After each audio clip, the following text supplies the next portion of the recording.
18వ సీజన్లో Chennai super Kings గాడిన పడింది. వరుసగా 5 ఓటములతో తీవ్ర విమర్శలు ఎదుర్కొన్న సీఎస్కే కీలక మ్యాచ్లో లక్నో సూపర్ జైంట్స్ ను ఓడించింది. ఈ సీజన్లో ఆ జట్టుకు ఇది రెండో విజయం. ప్లే ఆఫ్ అవకాశాలు సంక్లిష్టంగా మారుతున్న వేళ చెన్నైకి ఈ విజయం గొప్ప ఊరటనిచ్చింది.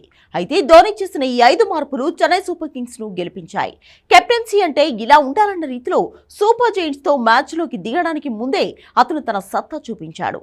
మ్యాచ్ కు ముందు ఎంఎస్ ధోని ప్లేయింగ్ 11 లో 2 ఆశ్చర్యకరమైన మార్పులు చేశాడు. ఆ తర్వాత బౌలింగ్ మార్పులోనూ ధోని మ్యాజిక్ కనిపించింది. డిఆర్ఎస్ లో వికెట్లు తీయడం అతని కాపీరైట్ లాంటిది. చివరకు ధోని చివరి ఓవర్లో విపరీతంగా బ్యాటింగ్ చేసి సీఎస్కేకి విజయాన్ని అందించాడు. చెన్నై సూపర్ కింగ్స్ విజయంలో 5 విషయాలు కీలకంగా మారాయి. లక్నో సూపర్ జైంట్స్ తో జరిగే మ్యాచ్ లో చెన్నై సూపర్ కింగ్స్ తమ ప్లేయింగ్ 11 లో 2 మార్పులు చేసింది. కెప్టెన్ ఎంఎస్ ధోని జట్టులోకి అనుభవజ్ఞుడైన off spinner Ravichandran Ashwin, New Zealand కు చెందిన డెవాన్ కాన్వేలను ప్లేయింగ్ 11 నుండి తప్పించాడు.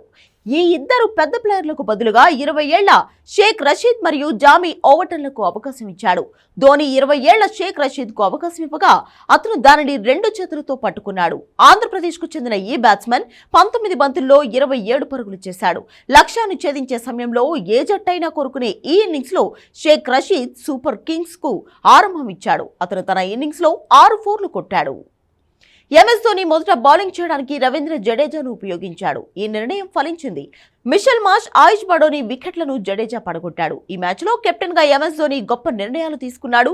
బలంగా బ్యాటింగ్ కూడా చేశాడు. అతను 11 బంతుల్లో 1 6 4 4లతో 26 పరుగులు చేసి అజేయంగా నిలిచాడు.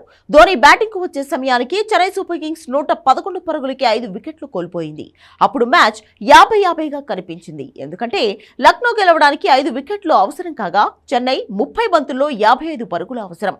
విజయ్ శంకర్ తో కలిసి ధోని ఈ సమీకరణాలను తనకు అనుకూలంగా మార్చుకున్నాడు.